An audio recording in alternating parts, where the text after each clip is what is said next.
Alright, another video. I swear I'm hoping this is the last time this damn thing is in the shop. So you saw yesterday we replaced the lift pump. Everything's good now. You're going to get to see the test drive in this video. But first things first, the lift kit needs to come off because for my needs, I mean, it's just really not needed. I mean, it's not super impractical, but at the same time, it's just really not needed. I'd prefer just to go back to a factory height with the leveled front. We'll see where the front ends up, and we'll have to make some adjustments to the back. If it does sit level, great. If not, we'll make some tweaking to the back. We have plenty of spacers back there. But today's video, I'm hoping to make super simple and just take the spacer out of the back, plop the axle back on. Same thing with the front.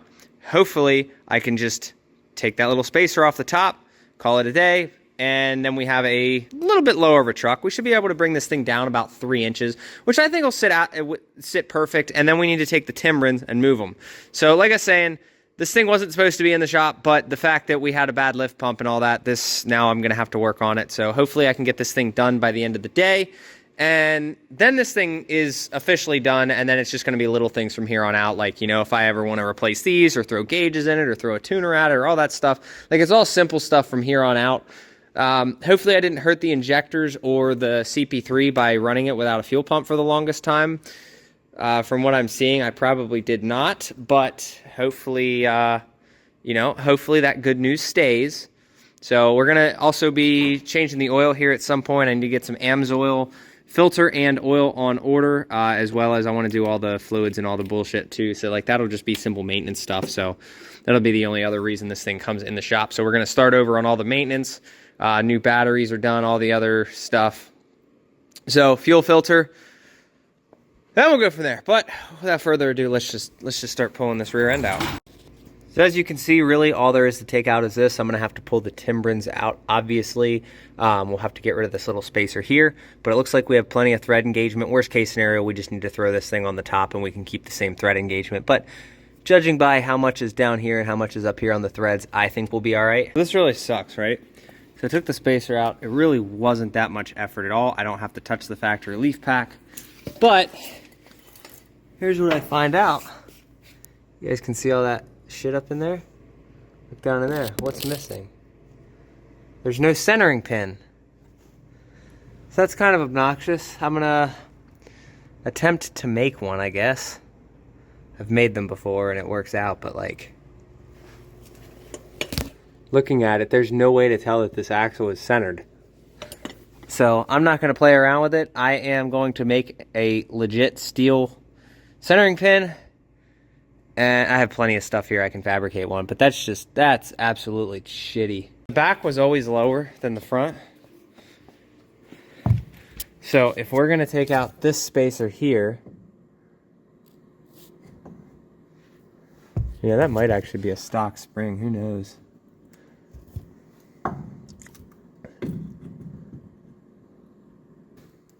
Guess we'll see, because like this is a lot to come down, but I might have to reuse some of that top hat for the bolts.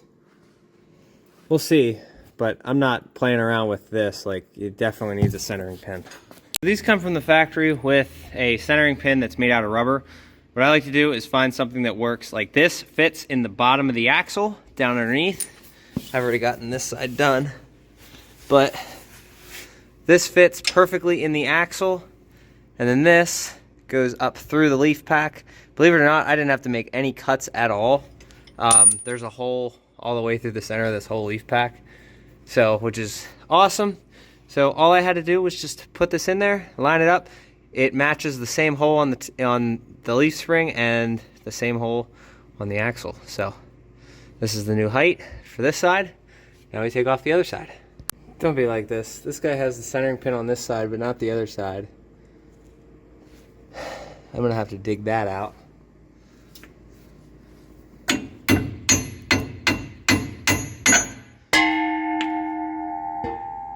Whoops. So with that, I'm gonna grab a pick so I can dig that out, and we can drop that back down. Alright, you can see just how bad that one is, and it's crushed anyway. What I do, take that, plop it right down in there. It's perfect, and then we will drop this down. Look at it going right in there. Alright, it went in. That was a pain in the ass, but I got it. All right, so I don't know if we're gonna come back to this later, but it's all in, everything's torqued down. We did not put the timbrins back in yet. I will not put the timbrins in until we figure out if we're good in the front. So let's get a shot for you guys to see how squatted she is. She's tooting. Now she's way lower than that. I'm actually kind of excited to get rid of this lift kit. Here you go. Squatted Ram 2500. Now we can get rid of the front. So it appears to me that I have to take the front wheels off because I can't get the truck physically high enough. And what's going to throw me off with that is I don't have the socket for the lug nuts. I don't remember him giving it to me, or him giving it to me at all. Maybe I get lucky? I checked the glove box, but is this mine? I think that's mine. No, it's not. This is. Where's the friggin' tool at? Sold me a truck and never gave me the damn tool. That kind of sucks. So I shit you not, to get to this point where that shock is out, so I can get that top hat, took me hours. There's a thing that goes on the back of that nut. Actually, I'm gonna leave that nut in there, or this in there just in case. So I had to break that off because this was so tight that it ended up just spinning the thing that was on here. So needless to say, this thing was rusty and a pain in the ass. But now we're at the point where we can start removing things that are unnecessary, like this guy right here. 7 hours later, no, I'm just kidding, but seriously, that was a confuckery.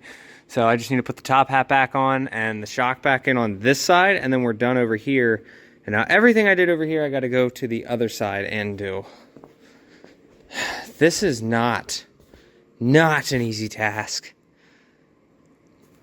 I don't know what the hell that is, but yeah, not an easy task. All right, there she is, dropped down. I think it looks a lot better personally. From this side, seems like it was lower over here, but I don't know, maybe it's just the way I'm looking at it. But yeah, it's a lot lower. I like it. I just gotta, well, my assumption was correct, first of all, but now I gotta put the timbrins back. It's almost 9 o'clock, so I'm gonna try to hurry up and get them right. But that's literally as perfect as it could get. So I'm gonna see how much room I got with the timbrins back here, and I will do an update for you. And once I get these mounted up. All right, we got the Tims reinstalled, all tightened down. They're like maybe a 1/4 inch from the axle. Well, this one's about touching the axle, so we're at one of those angles. Now the only thing I have yet to do, I'm gonna tighten up the steering in the front. This thing ping pongs pretty bad, and I'm realizing why. Because the front suspension's actually tight. But what I'm seeing under here is the typical, this guy right here. That's not tight at all, so I gotta go grab a 10 and tighten that up. So go figure, it wasn't as easy as I was thinking it was gonna be. So tightening up that bolt, it was already purely tight. This thing needs a steering box now. So, oh, goodness gracious. I mean, at least it's drivable and stuff, but like, it's just obnoxious. And it is going to need a serpentine belt soon. We're kind of like blowing holes through this one. Not only are we going to need a serpentine belt, but there's definitely a pulley in here. So we'll check this thing out tomorrow. I'll figure out which pulleys are shitty and which ones aren't. This thing is the eternal money pit. Also, I got to find... Somehow I dropped the 15 mil socket out of this brand new set somewhere in the engine bay. So I got to find that. I spent probably 30 minutes looking for it and I can't find it. So I'll probably end up taking the intake off, because what I did is I pulled that nut in the back there and I lifted up and it just, you know, went missing. And I didn't hear it hit the ground. So I would like to find that before I leave, because it's a brand new set. And I'm not trying to be responsible. So I'll get everything else cleaned up a while. And real quick, before I take this out on a drive, I do want to let you guys know, I understand that this isn't everybody's cup of tea. I understand that, you know, it's probably not the most practical for Hotshot, this and that, because of the wheels and tires and shit. I specifically bought this truck for what it looks like. The fender flares, the headache rack, all this stuff here, like everything matches. And there's a theme going on. I still need to clean the bullshit off the side. But this is my style right here. Like, this has been my style since I was 18 years old, screwing around with Hondas. And it's going to stay my style because this is just who I've been. Now, I've never been a fan of lifted trucks. I've always liked the lowered look. So we are doing a little bit different here.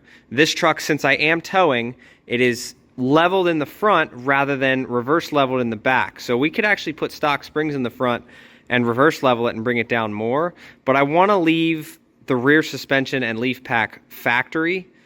And since it's already got a leveling spring in it, yeah, it makes more sense for towing, I feel, and I can use the Timbrins, and I doubt I'm going to get airbags on this truck. The Timbrins are actually working out great. We'll see how they feel now with this setup, but like I said, guys, this is me, this is my style, this is what I like. I love the 22x12s. I've always liked the 20x12s, but I am actually enjoying the 22x12s at this point. So at this point, I am probably not going to get a bigger tire. I do like how this thing looks as is. The only things that are going to be changed on this truck, I'm going to say it now, the chrome bumper and the chrome bumper.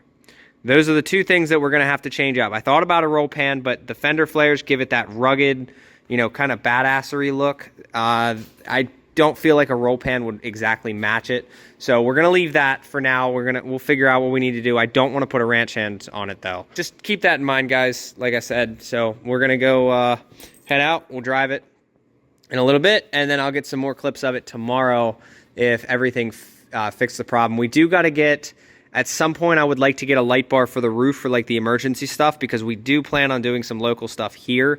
I bought this truck, even though right now I specifically don't need a truck, but I mean, honestly, I'm going to just let the content pay for it, and I'll run some Hotshot here and there.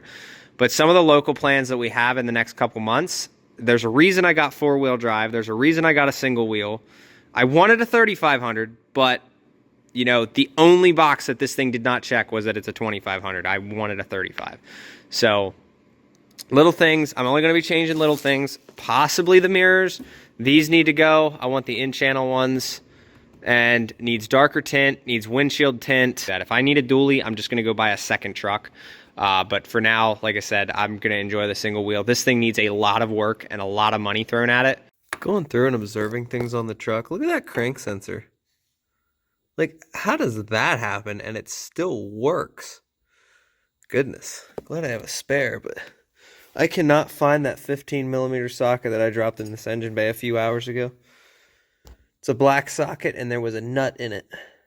And I cannot find it. So I don't know what to do at this point, because I've been looking for it for like 20 minutes now. And then I've searched every nook and cranny in this engine bay that I feel. Also, before I leave, there was some mentions of maybe this problem occurred during for waste oil.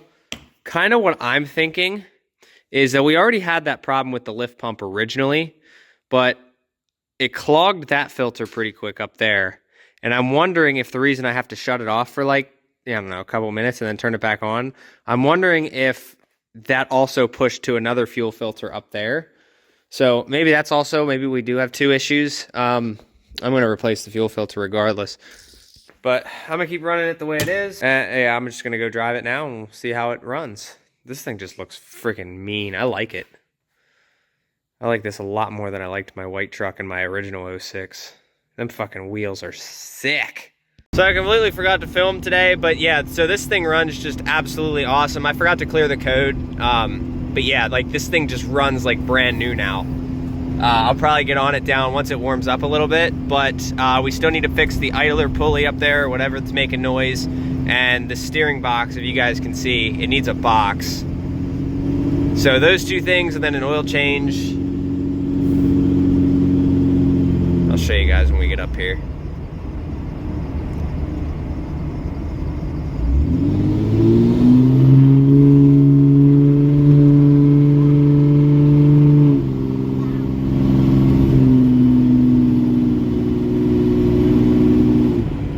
It just holds the power the whole way through. Now, I didn't floor it there. I gave it like maybe 3/4. But yeah, last night I took off with it and I held it all the way up to just about 95 from 0. And it did not skip a beat. So I'm gonna get the check engine light cleared today. I have the box to do it. I just completely forgot about it. And then we got Owen back there. So he loves it.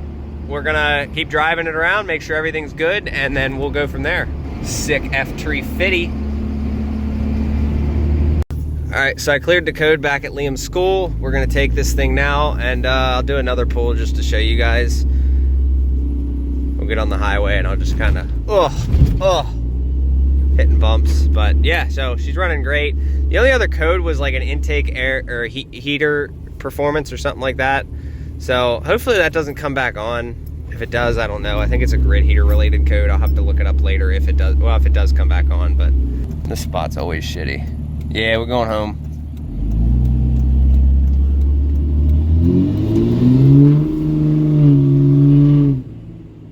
Oh yeah. She kicked him loose. Oh yeah, I'm happy with that. All right, so we are gonna do this here. We'll get her down. We'll get her a little slower.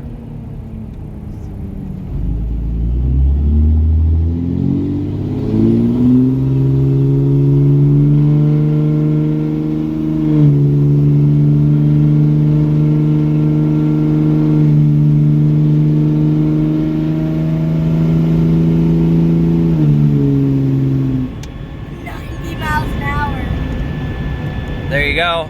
She pulls great. No more fuel pump issues, so that means it should tow great. Check engine light did not come back on, because that's all it would have taken earlier for it to come back on. So she runs good. So if you guys like fuel savings, go check out Mudflap, link in the description. There's a bunch of other things. If you guys need shop work, let me know. We'll get you scheduled. Send me a message, centralpalogistics@gmail.com. I will see you in the next video. Take care, guys. Stay safe and have a good one.